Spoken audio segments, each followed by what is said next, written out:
नमस्कार। जनताको आवाज फेसबुक पेज र दार्चुलाको रेडियो विलेक एफएम 99.6 मेगाहर्ज मार्फत एकैसाथ प्रसारण भइराखेको कार्यक्रम सुदूर बहसमा यहाँलाई हार्दिक स्वागत छ। म कृष्णानन्द जोशी।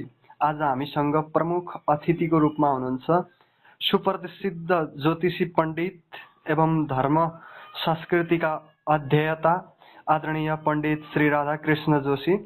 सर्वप्रथम उहाँलाई हामी कार्यक्रममा स्वागत गरौँ। स्वागत छ पण्डितजी यहाँलाई कार्यक्रम सुदूर बहसमा। धन्यवाद। पण्डितजी, आज असार शुक्ल चतुर्दशी, आज शिखर पूजन जात्रा, यहाँलाई पूजन जात्राको शुभकामना समेत छ।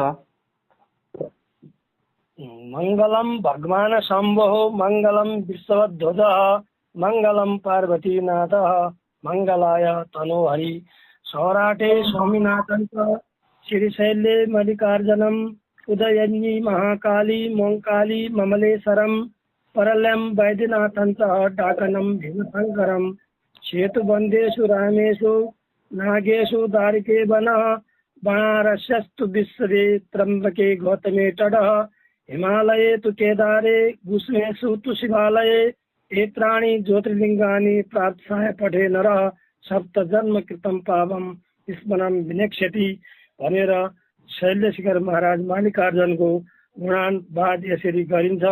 श्री स्वामी शिखरवासी द्वादश ज्योतिर्लिङ्गहरूमा श्री शैल मल्लिकार्जुनको पर्यायवाची स्वरूप वा शब्द हो।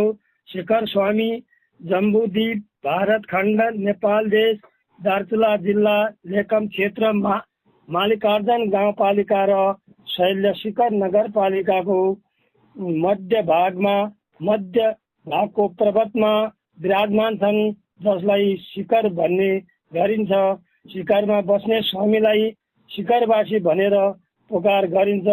यहाँ आषाढ शुक्ल चतुर्दशी र कार्तिक शुक्ल त्रयोदशीका दिन स्वामीको मण्डलमा आजा पूजा गरिन्छ र कार्तिक शुक्ल चतुर्दशीकै दिन लेकमको ठुली जात भनेर मल्लिकार्जुन मठको मन्दिरमा पनि आजा पूजा गर्ने चलन छ। पण्डितजी, स्वामी श्री शैल मल्लिकार्जुनको यो विशाल जात्रा, यहाँ चाहिँ प्रवेश गर्नको लागि भक्तजनहरूले पालना गर्ने नियमहरू, सांस्कृतिक नियमहरू के कति छन्? कसरी यहाँ चाहिँ मन्दिरमा जाने, कसरी जात्रामा समावेश हुने, यो बारेमा पनि भक्तजनहरूलाई स्पष्ट पारिदिनुहोस् न। भक्तजनहरूले लगभग 1 महिना अर्थात् 14-15 दिनदेखि नै पूर्व स्नानहरू गरेर हातखुट्टाका आफ्ना नङ्गहरू काटेर सादा भोजन खाने गरेर भगवान मल्लिकार्जुनको तपस्या अर्थात् भगवानको भजनको लागि अर्थात् आफ्नो कार्य सिद्धिको लागि शैलशिखर महाराज मल्लिकार्जुनको पर्व अर्थात् उपासना व्रतको लागि विशेष नियम यही लागिएको पाइन्छ। पण्डितजी, शिखर पूजन जात्रामा जाने भक्तजनहरूले अहिले त यो नयाँ युग छ, स्रोत साधनहरू जस्तै बाइक, यो गाडीहरूको प्रयोग गर्न मिल्छ कि मिल्दैन?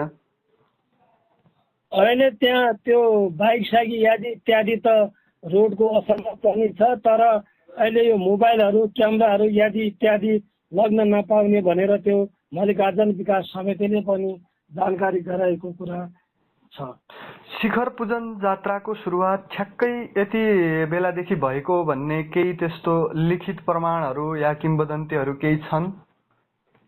किंवदन्ती अनुसार कटिरबाट आएका हाम्रा पूर्वजहरू भीमराज भट्ट, अभयराज पाण्डे रिठाल विष्टका बाजे, निमनाथ योगी ट्युने गाईनाथका बाजे र शिवदास औजी समेत आएको र साथमै शैलशिखर मल्लिकार्जुन पर्वलाई साथमा लिएको र लेकम गाउँपालिकाको रिठा चौपता जयपुर भन्ने ठाउँमा बसोबास गरेको र लेकम क्षेत्रकै जयपुरमा भगवान मल्लिकार्जुनलाई बस्न अप्ठ्यारो असहज वातावरण भएकोले उहाँले अदृश्य रूप दिएर केही शैलशिखरको पर्वत शिखरमा बस्नु भएको किंवदन्ती पाइन्छ। भक्तजनहरूले एकदमै आस्था राख्ने स्वामी शैलशिखर मल्लिकार्जुन निसन्तानलाई सन्तान दिने, बेरोजगारीलाई रोजगारी दिने, यो आस्था बोकेर जान्छन्। यो कतिको सार्थकता छ, के यो साँच्चै हो या होइन, यो विषयमा प्रमाणित गरिदिनुहोस् न पण्डितजी। कृष्णजी यो कुरामा हाम्रो यहाँ दार्चुला जिल्लामा राष्ट्रको 7औं धाममा वर्षमा 2 चोटि आजा पूजा गरिन्छ। त्यो बेला अपुत्रलाई पुत्र दिने, निर्धनीलाई धन दिने एकदम महाराजमा शक्ति छ। गत वर्षकै पर्वको बारेमा फेसबुक तथा सञ्चार माध्यममा तपाईँले पनि देख्नु भएको होला। राष्ट्रिय प्रजातन्त्र पार्टीका आदरणीय सभापति रवि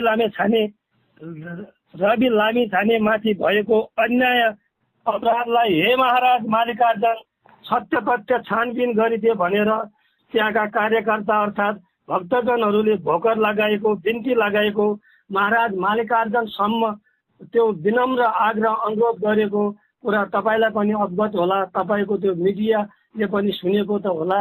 कृष्णजी गत वर्षको रवि लामिछानेको त्यो अन्याय बारे उसको लागि शैलशिखर धाममै भोकर लगाएको चाहिँ भिडियोहरू भाइरल भएको थियो। त्यही अनुसार निर्धनीलाई धन मिल्ने, अपुत्रलाई पुत्र मिल्ने यो किंवदन्ती के कति छ भन्ने हजुरकै मुखबाट सुन्नको लागि चाहिँ हामीले हजुरलाई प्रश्न गरेका थिए। त्यही भएर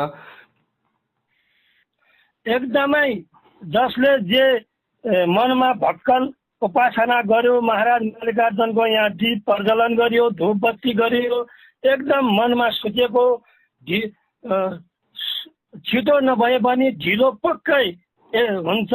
त्यही ठोस प्रमाणहरू छन् हामीहरूसित। पण्डितजी, अहिले पुस्ता अलिकति आधुनिकतातर्फ जाँदैछ सबै होइन, युवा परिवर्तन हुँदैछन्। तर आधुनिक पुस्ताले शिखर पूजन जात्रा परम्परालाई चाहिँ मान्ने गरेको छ कि छैन? हजुरलाई के लाग्छ त्यो बारेमा? अहिलेको परिवेशमा हाम्रा दाजुभाइ एवं हाम्रा साथीभाइ भतिजाहरूले पनि यो महाराज मालिकार्जुनको लागि एकदमै तयार भएर यो पर्वको लागि उहाँ आजा पूजा गर्नको लागि युवा पुस्ता एकदमै तयार भएको देखिन्छ।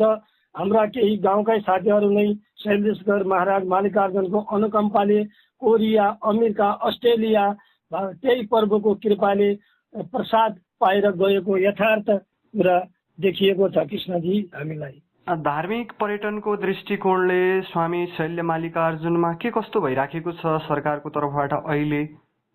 नेपाल सरकारको तर्फबाट र स्थानीय सरकारको तर्फबाट विभिन्न विकासका चरणहरू भएको हामीले त्यहाँ देखिएका छौँ।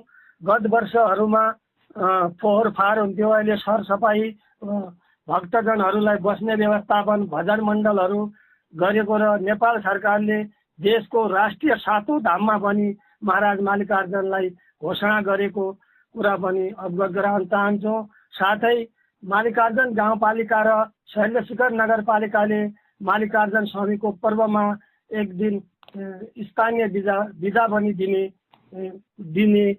स्थानीय बिदा पनि दिइरहेको यहाँ देखिएको छ। पण्डितजी, तपाईँ त्यहाँको स्थानीयवासी पनि, एकदमै पण्डित पनि, धर्म प्रेमी पनि, धर्मसँग धेरै विद्वान मान्छे पनि, तपाईँले के महसुस भइराखेको छ अहिले? कमी के को लागिरहेछ शैलशिखर क्षेत्रमा, मालिकार्जुन क्षेत्रमा चाहिँ सरकारले शैल्य मालिकार्जुनको स्तर उन्नतिको लागि र पर्यटनहरूको लागि के गर्नुपर्ने जस्तो महसुस भइराखेको छ तपाईँलाई? सरकारको तर्फबाट अलि विकास गरिदिए त्यहाँ अलि भवनहरूको अभाव देखिन्छ। 2-4वटा भवनहरू र अब त्यो बाटोमा तलबाट माथिसम्म जान समस्या, ओक्लो बाटो भएकोले अनेक समस्या भएको हुँदा यदि कुनै ठाउँबाट खानेपानीको व्यवस्था त्यो बाटोमा भइदिए राम्रो हुने थियो भन्ने मेरो विचार छ। हामी कार्यक्रमको अन्तिम तर्फ छौँ। आम शैल्य मालिकार्जुनमा आस्था राख्ने धर्म प्रेमी अर्थात् श्रद्धालु भक्तजनहरूलाई यहाँले के भन्न चाहनुहुन्छ? हाम्रा पूर्वजहरूले तथा शैलशिखरका महिलाहरूद्वारा महाराज मालिकार्जुनको गुणानुगान विशेष रूपले गाएको पाइन्छ र ठोस प्रमाण नभए पनि ईस्वीय सम्बत 1700 नै हाम्रा पूर्वजहरूले त्यहाँ आजा पूजा गर्दै आएको चलन पनि देखिएको छ र जसले मनमा जे भक्कल गरेर आएको छ त्यो महाराज मालिकार्जुनको तर्फबाट पूर्ण हुनेछ भन्दै म यो 2083 साल आषाढ शुक्ल चतुर्दशीको दिन भएको महाराज मालिकार्जुनको महान पर्वमा उपस्थित भई आफ्नो धूप दीप प्रज्वलन गर्ने महान भक्तालुहरूको उत्तरोत्तर प्रगतिको हार्दिक शुभकामना व्यक्त गर्न चाहन्छु। पण्डितजी, आफ्नो व्यस्त समयका बावजुद पनि हामीलाई समय दिनुभयो, यसका लागि धेरै धेरै धन्यवाद।